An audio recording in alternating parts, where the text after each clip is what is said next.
நான் உங்கள் தோழி. கன்னியாகுமரி ஸ்பெஷல் ஆட்டிறைச்சி கூட்டு எப்படி செய்யலாங்கிறத பார்க்கலாம். நான் இப்போ 1/2 கிலோ ஆட்டிறைச்சி எடுத்திருக்கேன். அதை நல்லா கழுவி ஒரு குக்கரில் எடுத்துக்கோங்க. இப்போது நம்ம ஒரு இஞ்சி எடுத்து பொடி பொடிசாக நறுக்கி அது கூடால 10 பூண்டு வெள்ளை கூட எடுத்து நல்லா அடித்து எடுத்துக்கோங்க. அதுலேருந்து 2 ஸ்பூன் எடுத்து நம்ம ஆட்டிறைச்சி குக்கரில் வச்சுருக்கோம்ல அது கூடால சேர்த்துக்கோங்க. ஒரு 1/2 ஸ்பூன் மஞ்சள் சேர்த்துக்கோங்க. தேவைக்கு தண்ணி ஊற்றிக்கோங்க.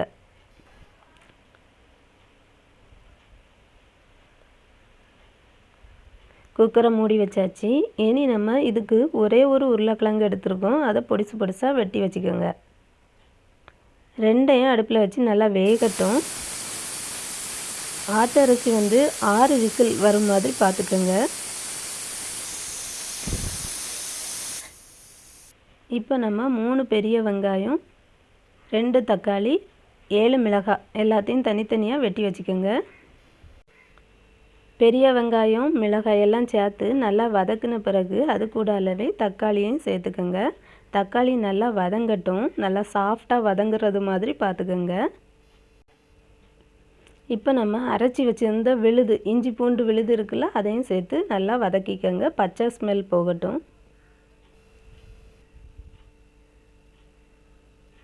வேக வச்சுருந்த ஆட்டு இறைச்சியும் இது கூடவே சேர்த்து நல்லா கிண்டிக்கங்க.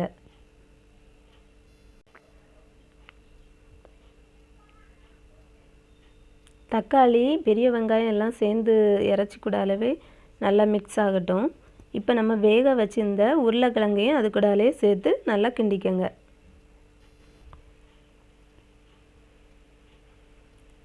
கொஞ்சோல தண்ணி ஊற்றி வேக வைங்க. வேகட்டும். இப்போ நம்ம சைடில் தேங்காய் கூடால எண்ணெயெல்லாம் போட்டு அரைக்கலாங்கிறத பார்க்கலாம். தேங்காய் கூடால ஜீரகம், 1/2 ஸ்பூன் மஞ்சள், 1/2 ஸ்பூன் நல்ல மிளகு, 1/2 ஸ்பூன் மணக்கக்கூடிய இறைச்சி மசாலா, 1/2 ஸ்பூன் பட்டைத்தூள், 1/2 ஸ்பூன் மட்டன் மசாலா, 1 ஸ்பூன் வத்தல் தூள், 1/2 ஸ்பூன் மல்லித்தூள் எல்லாம் சேர்த்து நல்லா வறுத்துக்கங்க.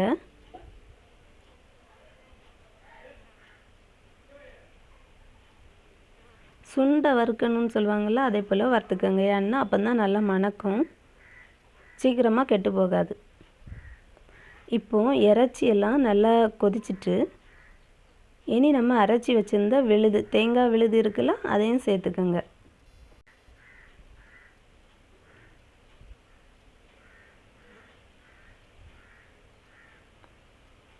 இந்த விழுது எல்லா இடத்துலையும் போது மாதிரி நல்லா கிண்டி விடுங்க. கொஞ்சோல தண்ணியும் சேர்த்துக்கோங்க தேவைக்கு.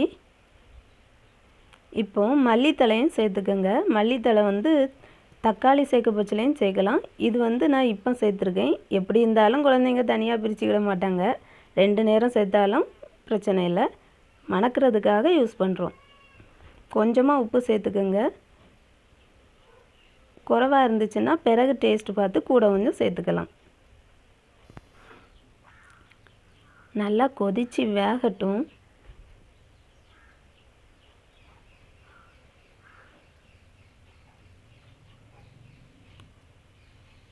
வேக வேக அதோட கலர் சேஞ்ச் ஆகிக்கிட்டே இருக்கும். நம்மளுக்கான கரெக்டான பக்குவம் வரும்போது எடுத்துக்கலாம். தோசை, இட்லி, ஆப்பம் இதுக்கெல்லாம் தண்ணி கொஞ்சம் கூட இருக்கும்போதே ஆஃப் பண்ணிக்கலாம்.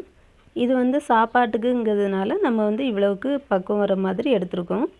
நல்லா கலர்ஃபுல்லாகவும் மணமாகவும் டேஸ்டியாகவும் இருக்குது. இதே போல் நீங்களும் வீட்டில் செய்து பாருங்கள். இந்த வீடியோ பிடிச்சிருந்துன்னா லைக் பண்ணுங்கள், ஷேர் பண்ணுங்கள், கமெண்ட் பண்ணுங்கள். மறக்காமல் சப்ஸ்கிரைப் பண்ணுங்கள்.